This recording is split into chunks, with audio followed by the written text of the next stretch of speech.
Inumpisahan ko na ngang magtinda ng marshmallow. Eto nga mga mare, yung napanood ko sa TikTok ng marshmallow with chocolate dip.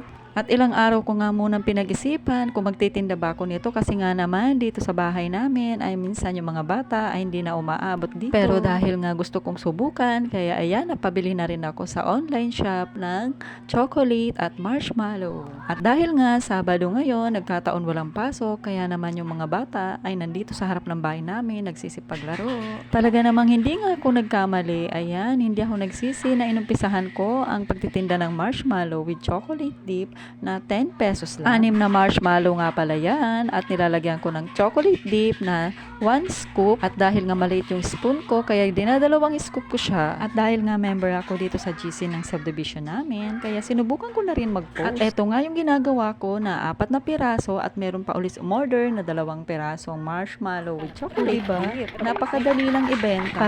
Patok nga ito sa mga bata dahil nga naman marshmallow with chocolate dip kaya gustong gusto nila. Kaya sa mga gustong umorder ng chocolate syrup at big marshmallow, ilalagay ko ang link sa ating comment section. Ayan na po for today's video. Thank you for watching. Bye!